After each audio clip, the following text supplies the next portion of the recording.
Pataliputra university की तरफ से एक अच्छी न्यूज आ रही है। छात्रों के लिए खुशखबरी भरी न्यूज है कि स्पॉट राउंड का एडमिशन जो है वो यूनिवर्सिटी खत्म करने जा रहा है। तो ये छात्रों के लिए कैसे अच्छी न्यूज है, हम आपको इस वीडियो में बताने वाले हैं। तो अगले साल से स्पॉट राउंड में एडमिशन इस तरीके से नहीं होगा और इस तरीके से होगा, चाहे वो यूजी कोर्सेस हो या फिर पीजी कोर्सेस हो। तो देखिए, यहाँ पर अभी तक जो है पीपीयू में अब नहीं होगा स्पॉट राउंड नामांकन।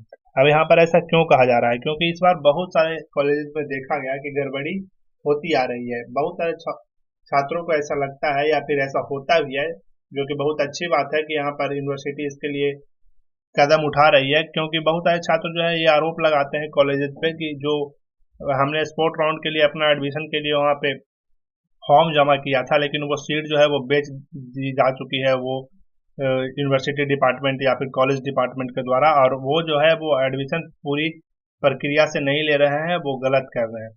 इसके लिए पाटलिपुत्र विश्वविद्यालय में अब स्पॉट राउंड का नामांकन नहीं होगा। स्नातक और स्नातकोत्तर यानी यूजी और पीजी दोनों में नामांकन में इसे समाप्त कर दिया गया है। नई व्यवस्था में स्पॉट राउंड नामांकन विश्वविद्यालय के द्वारा मेरिट लिस्ट जारी कर होगा। विश्वविद्यालय ही मेरिट लिस्ट जारी करेगी और कॉलेज को सिर्फ उस पर नामांकन लेंगे। ऐसा विगत दिनों में स्पॉट राउंड में गड़बड़ी के कारण हो रहा है। तो अब जो स्पॉट राउंड पाटलिपुत्र यूनिवर्सिटी चलाएगी, उसमें ये खुद मेरिट लिस्ट रिलीज करेंगे, जो कि अच्छी बात है। अगर मेरिट लिस्ट खुद रिलीज करते हैं तो यहाँ पर पूरी तरह से प्रक्रिया को पारदर्शिता के साथ किया जाएगा, और पारदर्शिता के साथ किया जाने से ये होगा कि जो छात्र डिजर्विंग हो गए उनको स्पॉट राउंड में एडमिशन मिल सकेगा तमाम कॉलेज में।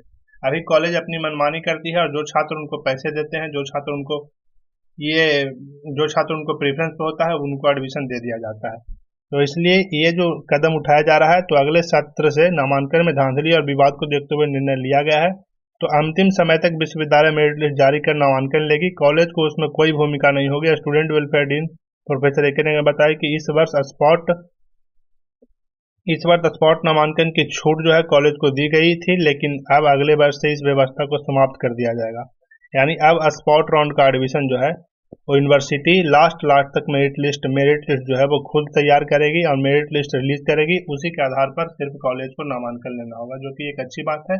जो तमाम पाटलिपुत्र यूनिवर्सिटी में छात्र पढ़ना चाहते हैं या फिर आगे जो भी भविष्य में पढ़ेंगे, उनके लिए एक अच्छी व्यवस्था कर दी गई है। स्पॉट राउंड का नामांकन अब मेरिट लिस्ट जो है वो यूनिवर्सिटी खुद तैयार करेगी। तो ये एक अच्छी व्यवस्था है। और आप इस पे क्या अपना विचार रखना चाहते हैं, आप कमेंट में जरूर रखिएगा। क्योंकि बहुत सारे छात्र ऐसे कंप्लेन करते थे कि उनका नामांकन होना चाहिए था, लेकिन कॉलेज के अनुसार कॉलेज जो है वो प्रेफरेंस किसी और को दे दिए, या फिर सीट को जो है वो पैसे लेकर बेच चुकी है। जो कि ऐसा बहुत सारे कॉलेज ऑफ कॉमर्स में बहुत बार ऐसा देखा गया था कि 10-10 हजार 20-20 हजार छात्र देकर वो सीट को खरीदते हैं और उनका एडमिशन होता है। तो ये जानकारी थी, तमाम हमने आपको दे दी। आपको ये वीडियो कैसे लगी आप कमेंट में लिखिएगा, और आप अपने विचार भी कमेंट में रखिएगा। तब तक के लिए धन्यवाद।